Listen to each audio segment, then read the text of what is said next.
বাংলাদেশের সাংবাদিকদের ওপর হামলার ঘটনা নতুন কিছু নয়, তবে এবার ফেনীতে ঘটে যেতে পারত আরেকটি রক্তাক্ত অধ্যায় যদি আইন শৃঙ্খলা বাহিনীর গোয়েন্দা তৎপরতায় ভয়াবহ এক ষড়যন্ত্র আগেভাগেই ফাঁস না হতো। গাজীপুরের নৃশংস স্টাইল অনুসরণ করে সাংবাদিকদের ওপর আচমকা হামলার পরিকল্পনা করছিল ফেনীর নিষিদ্ধ ঘোষিত ছাত্রলীগের একটি অংশ। তাদের হোয়াটসঅ্যাপ গ্রুপে হওয়া আলাপচারিতা ও পরিকল্পনার তথ্য ইতোমধ্যেই পুলিশের হাতে এসেছে।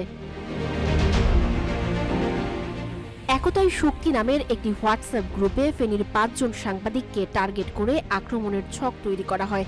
যারা টার্গেট হয়েছেন তারা হলেন মোহাম্মদ শাহাদাত হোসেন, বাসস ফেনী ও সংবাদদাতা ও দৈনিক ফেনীর সময় সম্পাদক, আরিফুর রহমান, যমুনা টিভির স্টাফ রিপোর্টার, আরিফ আজম, দৈনিক ফেনীর সময় এর প্রধান প্রতিবেদক, সোলাইমান হাজারি ডালিম, এখন টিভি প্রতিনিধি, Zahidul Alam Rajan, NTV online reporter. RICL TMX, যুগের পর যুগ স্থাপনা থাকে মজবুত। ৮ আগস্ট রাত একতাই শক্তি গ্রুপে একাধিক ব্যক্তি উল্লেখিত সাংবাদিকদের ওপর আচমকা হামলা ও আগুন লাগানোর পরিকল্পনার কথা উল্লেখ করেন। হোয়াটসঅ্যাপ গ্রুপ চ্যাটে সাইফুদ্দিন মানিক নামের এক সদস্য লেখেন, আমাদের উচিত গাজীপুরের মতো মিডিয়ার ট্রায়ালটার চান্স নেয়া। শাহাদাত, আরিফ আজম, আরিফ রাজন, যে কোনো একজনকে টার্গেট করা দরকার। শাহিদ অভি নিষিদ্ধ ঘোষিত ছাত্রলীগ নেতা লিখেছেন, এই আরিফ আজম ও শাহাদাতের পা চাটত আমাদের নেতারা, 10 বছর পরেও ছাড় নেই, মাটির নিচে থাকলেও তুলে আনবো।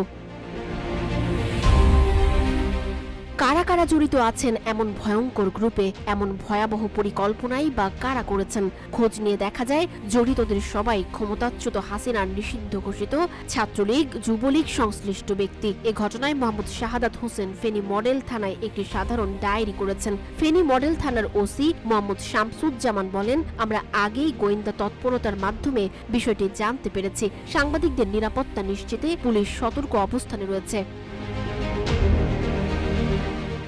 সাংবাদিক মহলে আতঙ্ক, উদ্বেগ জনমনে। ফেনীর প্রবীণ সাংবাদিক AKM আব্দুর রহিম বলেন, এই পরিকল্পনা ফাঁসের পর সাংবাদিকদের মধ্যে চরম উদ্বেগ ও আতঙ্ক বিরাজ করছে। তবে বাংলাদেশের সাংবাদিকতা পেশা দিন দিন কতটা ঝুঁকিপূর্ণ হয়ে উঠছে তা আবারও প্রমাণ হলো ফেনীর ঘটনায়। হোয়াটসঅ্যাপ গ্রুপে সরাসরি হত্যার পরিকল্পনা করলেও এখনো অনেক অভিযুক্ত প্রকাশ্যে ঘুরে বেড়াচ্ছে।